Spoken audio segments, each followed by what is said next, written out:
Baik, Assalamualaikum warahmatullahi wabarakatuh. Di sini kami akan memaparkan laporan final proyek praktikum APSI 2 yang berjudul Analisis Perancangan Supply Chain Management pada PT Indomarko Prisma Tama Diagram UML. Dengan anggota kelompok, pertama Muji, kedua Arif, ketiga Denny, keempat Tegar, kelima Haikal.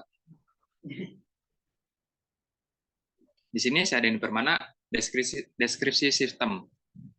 Nah, PT Indomarko Prisma Tama adalah perusahaan terkemuka di Indonesia. Nah, dalam laporan ini kami akan membahas strategi manajemen rantai pasokan PT Indomarko Prisma Tama dengan menggunakan diagram UML atau Unified Modeling Language. Kami akan mengidentifikasi isu-isu yang mempengaruhi efisien pengiriman produk dan memberikan rekomendasi perbaikan.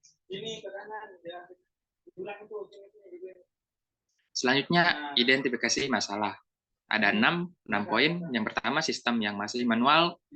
Poin kedua, kesalahan manusia. 3, kurangnya kontrol lingkungan yang efektif. 4, waktu dan upaya terkait pekerjaan. 5, kurangnya kemampuan entry data secara real time. 6, keselamatan yang tidak merata. Lalu di analisa kebutuhan juga kita memiliki kebutuhan fungsional. Yang pertama itu ada crawl login, di mana sistem bisa login ke pengguna, admin, supplier juga bisa login pelanggan. Lalu juga di crawl pemesanan barang, sistem juga harus dapat mengelola pemesanan barang dari supplier dan pelanggan, memproses pemesanan dan mengirimkan barang. Lalu di kelola penyerahan barang, sistem juga harus dapat mengelola seluruh proses penerimaan barang dari supplier ke gudang, mulai dari penyerahan barang, penerimaan barang, penyimpanan barang, hingga verifikasi barang. Dan untuk dikelola laporan, sistem juga harus bisa menghasilkan laporan dibutuhkan oleh pengguna, juga menghasilkan laporan stok barang, menghasilkan laporan penjualan, dan juga menghasilkan laporan keuangan. Lalu di kebutuhan non-fungsional di sistem software, spesifikasi minimal software yang dibutuhkan itu juga sistem operasi Windows 10 atau 11, driver program hardware, dan juga driver program sistem informasi PT Indomarko Prisma Tama. Pada sisi server software dibutuhkan MySQL, Visual Studio Code, dan juga PHP. Lalu di hardware, spesifikasi minimalnya itu minimal prosesor Core i5 atau setara, RAM minimal 8 GB, hard disk SSD minimal 512 GB, dan juga monitor, mouse, keyboard, serta printer.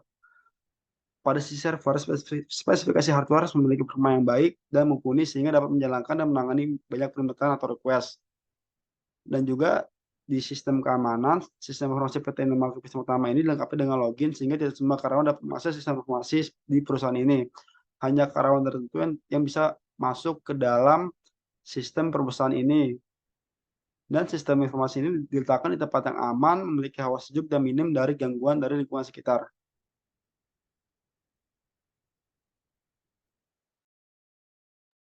Sistem pergudangan saat ini adalah sistem yang sudah berbasis komputer namun masih mengandalkan proses manual menggunakan Microsoft Excel untuk mencatat transaksi pergudangan seperti penerimaan barang, penyimpanan barang, dan juga pengelolaan barang. Proses pergudangan ini melibatkan beberapa langkah. Pertama, ketika barang diterima dari supplier, transaksi ini dicatat dalam dokumen penerimaan barang yang kemudian disimpan di gudang. Selanjutnya, barang yang telah diterima disimpan di gudang sesuai dengan jenis dan kategorinya. Ketika barang akan dikirim ke toko, transaksi ini dicatat dalam dokumen pengeluaran barang yang juga disimpan dalam gudang. Lalu sistem masih terkesan jadul, sistem yang lama ini juga memiliki kelebihan berupa biaya awal rendah, karena sistem ini tidak memerlukan investasi dalam teknologi. Lalu juga kemudahan penggunaan, karena sistem ini mudah dipahami dan juga digunakan oleh karyawan. Namun juga memiliki beberapa kekurangan yang signifikan, yaitu kesalahan yang mungkin terjadi karena proses masih dilakukan secara manual. Lalu juga efisiensi yang rendah karena proses membutuhkan banyak waktu dan tenaga kerja. Selanjutnya ada perancangan desain input yang memiliki login, di mana memerlukan nomor HP ataupun email dan juga kata sandi. Selanjutnya ada sign up yang di mana memerlukan nomor HP dan juga memasukkan kata sandi untuk mendaftar. Dan selanjutnya ada add product, di mana memerlukan kode barang, kategori, jumlah stok, dan juga nama barang. Pada perancangan desain output, terdapat data barang yang menampilkan nomor ID barang, nama, kategori, stok satuan. Selanjutnya ada dashboard yang menampilkan menambahkan barang, tambah, dan pada laporan dapat melihat kategori barang dan juga stok yang minim. Nah, selanjutnya ada data barang masuk di mana kita bisa melihat kapan barang itu masuk ke dalam gudang kita. Dan juga ada data barang keluar di mana kita dapat melihat kapan barang itu keluar dari gudang kita.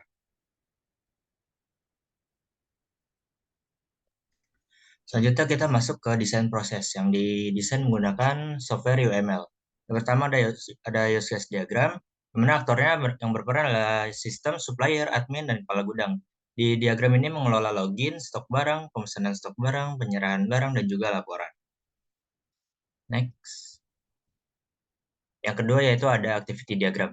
Activity diagram ini mengilustrasikan proses penerimaan barang, yang mana melibatkan penerimaan barang fisik dan juga pengecekan dokumen pengiriman, serta mencocokkan dokumen pengiriman dengan barang fisik. Langkah selanjutnya adalah menyimpan barang di lokasi sesuai dalam gudang. Next. Lalu yang ketiga ada sequence diagram. Yang pertama, admin akan memilih menu inventory yang kemudian mengecek stok barang. Jika stok tidak aman, maka admin akan menghubungi supplier, menginput data yang diperlukan, dan terakhir mengonfirmasi pesanan selesai. Lalu yang terakhir ada kelas diagram. Kelas diagram ini terdiri dari 6. Yang pertama ada customer, order, admin, supplier, product, dan inventory dengan atribut dan operationnya masing-masing. Lalu kita masuk ke perancangan database. Yang pertama ada ERD. ERD yang pertama itu ada kepala gudang dengan admin, yang mana hubungannya itu one to many. Lalu ada admin dengan supplier yang hubungannya itu many to many, dan juga ada admin dengan barang yang hubungannya many to many. Lalu yang terakhir ada supplier dengan barang yang hubungannya one to many.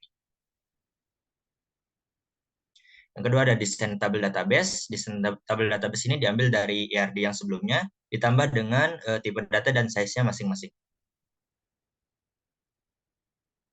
Lalu yang terakhir kita masuk ke desain data. Desain data ini kita mengisi value kepada tabel-tabel record. Kita mengisi value sesuai dengan tipe data dan size-nya yang telah ditentukan.